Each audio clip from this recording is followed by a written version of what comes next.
Дирижирую в Ласкало или в Ковенгарден, или в Метрополитен-опера, или на худой конец в Большом театре.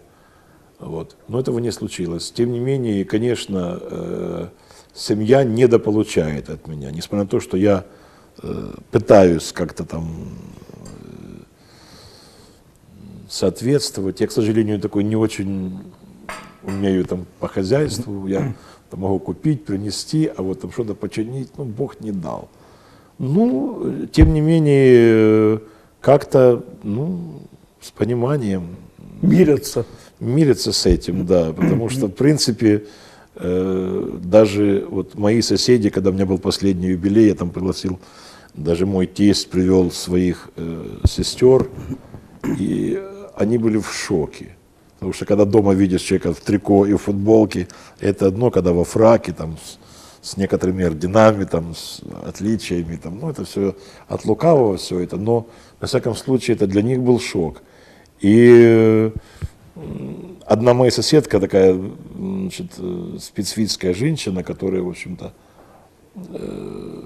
она сказала моей жене, какое счастье иметь такого мужа.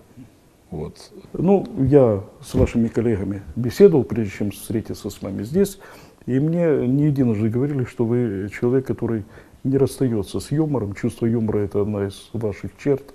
А вообще, какие вот человеческие черты вам, ну, наиболее интересны, наиболее комфортны, что ли? Ну, человек, который не имеет чувства юмора, это вообще страшный человек. Знаете, я стараюсь таких обходить. Да, они есть, и в моем окружении тоже.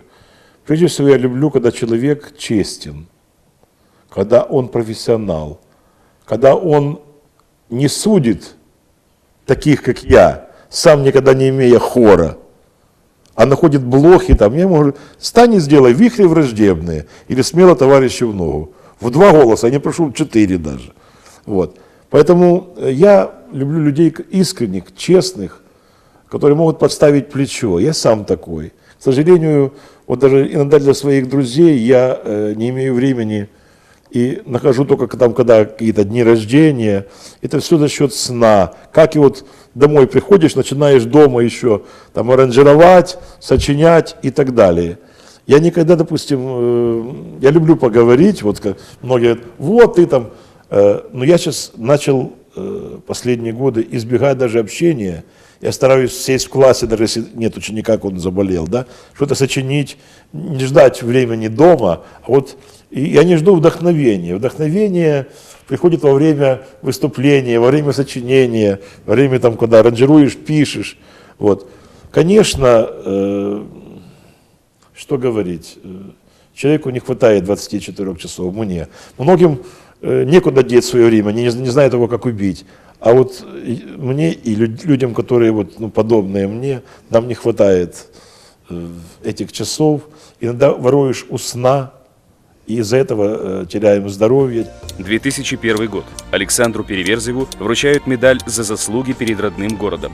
В этом же году он становится кавалером церковного ордена в честь 2000-летия Рождества Христового.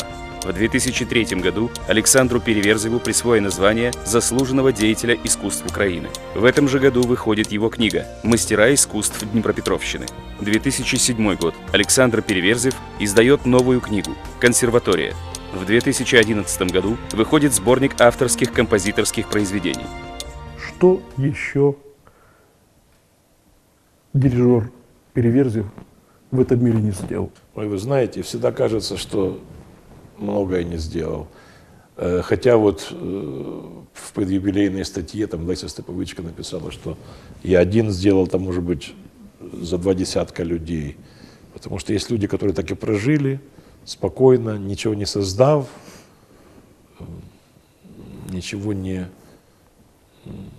вынося из себя в этот мир.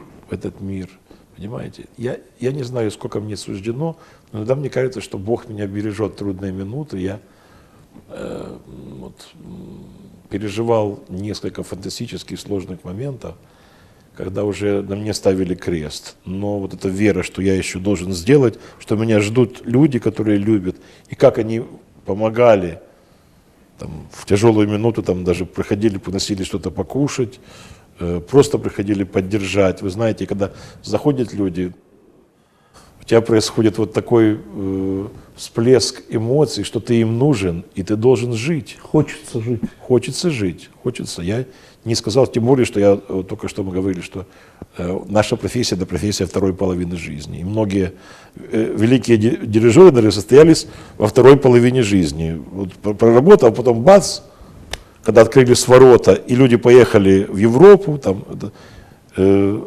началось и прекрасное житье, а до этого жили вот как я.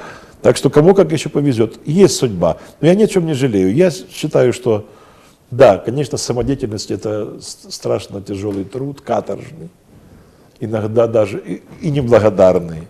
И это все за копейки. И многие поэтому не хотят. Можно взять там 2-3 частных ученика и ничего не умея учить людей, которые ничему не научатся. Стараешься вот, зато когда получаешь… У меня юбилейный концерт был 4 часа. И менялись коллективы, и вы знаете, вот действительно нужен подход и к маленькому ребенку, и к седому профессору. Вот был проект «Битва хоров», неудачный, но все равно я благодарен тому, что вот, какая-то молодежь, может, придет прикоснуться, хотя это несколько совсем другое, там больше шоу. А вот хор – это, конечно, собратья единомышленников, и по хору судит цивилизация государства.